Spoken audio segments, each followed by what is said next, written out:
Hi, I'm Emily from the Williamsburg Library. Today I am going to show you how to make a very easy, I might even go so far as to say lazy person's version of a cheese and bacon quiche. Now, until fairly recently I didn't have a whole lot of experience with quiche, but that changed when a friend of mine made a ham and cheese one and brought it over to my house a few months ago, and it was very tasty, and that inspired me to try making my own. So I went looking for a recipe that was pretty simple and used ingredients that I had on hand, and I found this one, which is from Pillsbury. So I will walk you through the process of making it. It's, again, very easy, so let's get started.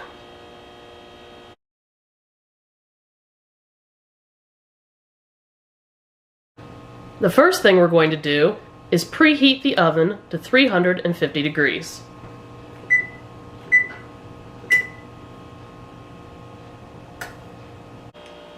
The first thing we need to do is get our pie crust ready. Since this is the lazy person's version of quiche, I am going with a pre-made store-bought crust. That's just a refrigerated dough, but I would certainly encourage you to try making your own pie crust. You can check out the video from my coworker Cindy that is called Perfect Pie Crust as a place to get started. Now I did give this pan a quick spray just so that the crust will release quickly from it later. And now I'm going to unroll the dough as carefully as I can. And the goal is going to be to drape it across the pan, trying to center it as best as possible. The crust is obviously a little wider than the pan because it needs to cover the sides.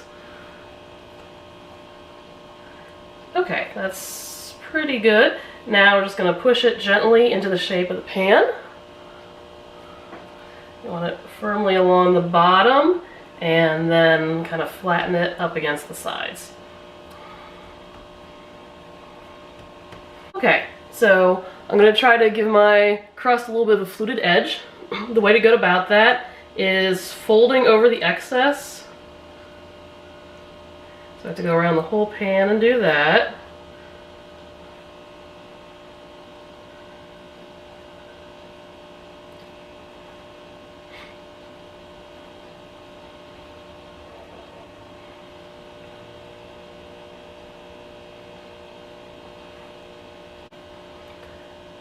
Alright, now that I have folded the excess, I'm going to just try to smooth it a little bit, kind of push it down for an even thickness.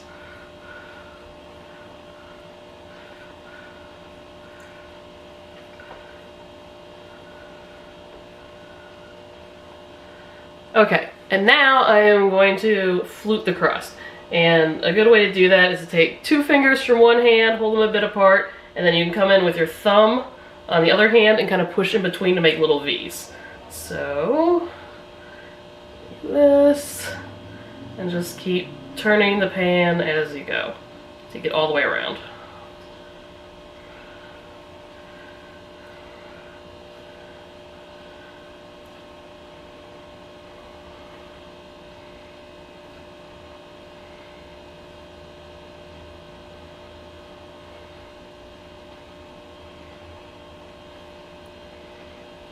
Now I've made it all the way around the pie crust with the fluted edge, so we can start preparing our ingredients and pour things into our crust.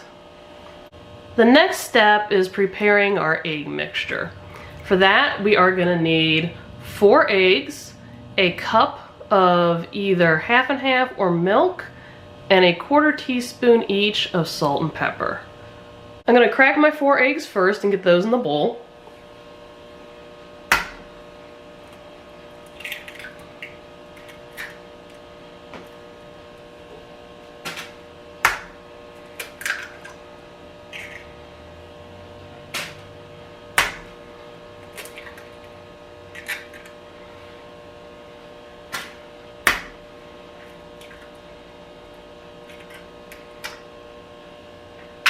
And I'm going to pause for a moment to wash my hands. Next up is my 1 cup of half and half.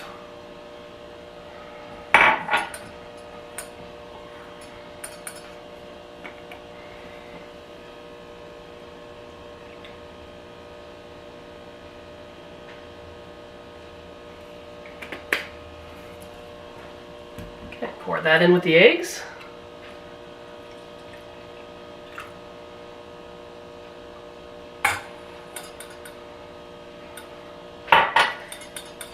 And now I just need a 1/4 teaspoon each of salt and pepper.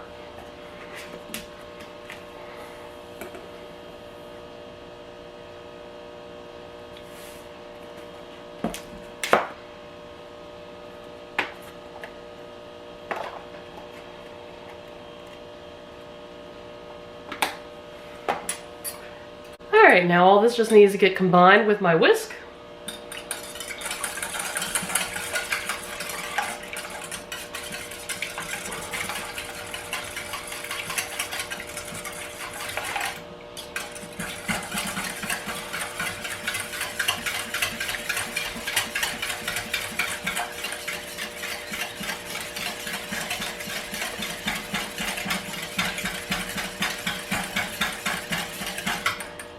At this point, all of my egg yolks seem to be broken up, so I think we are good to set the egg mixture aside and start putting together our other ingredients that will go in the quiche.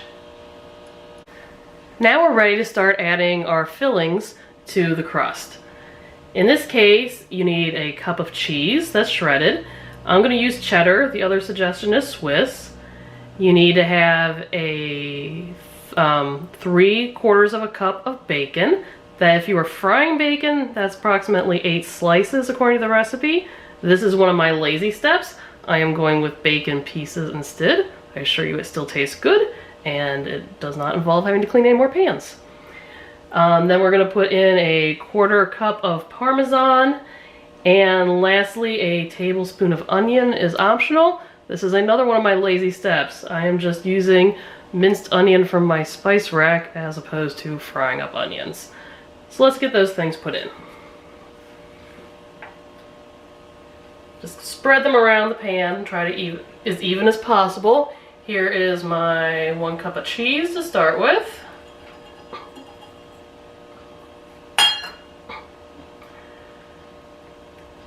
Here is the first 1/2 cup of bacon. And I need to put in another 1/4 cup, so I'm just going to guess that by filling this about half full. That's pretty close.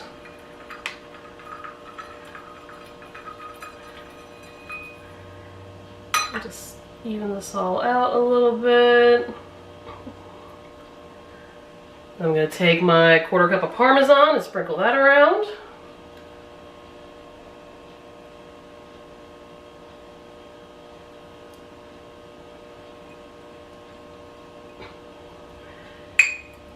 And last thing, I need to measure out my tablespoon of onion.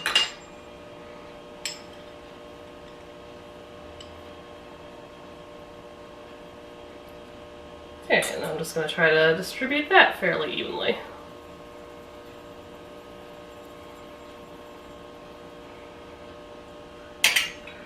Okay, then all that's left is to pour our egg mixture into the pie pan. Give that another little whisk to make sure everything's still combined. And I'll pour.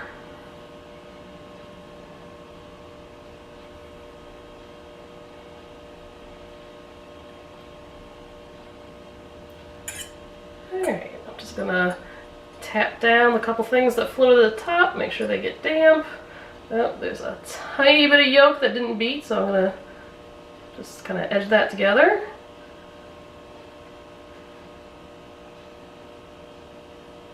I think we're good. I will pause and zoom in so you can see that better.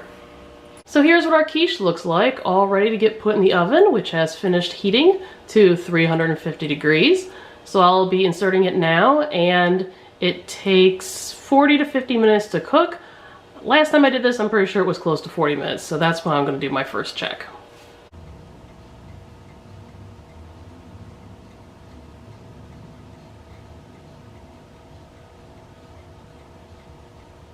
So now the quiche has been cooking for 40 minutes. The way to test to make sure it's done is to insert a knife and just see if it comes out clean.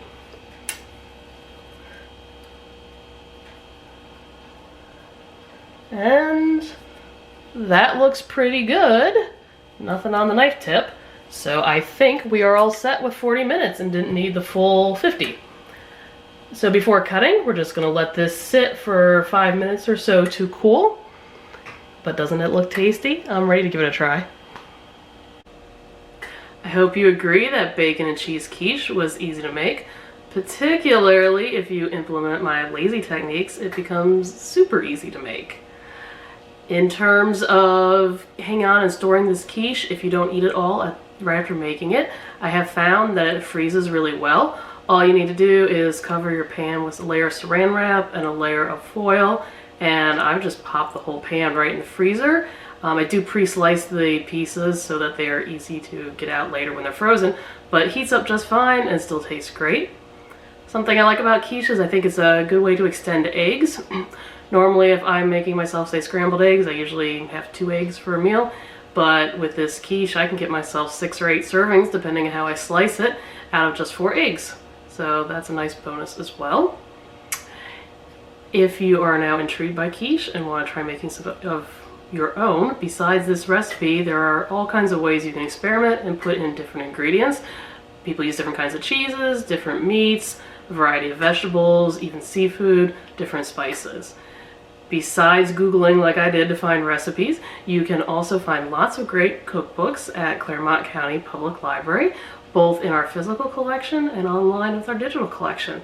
So I encourage you to check out what resources the library has, and keep an eye on our YouTube channel and Facebook for more videos. Thank you.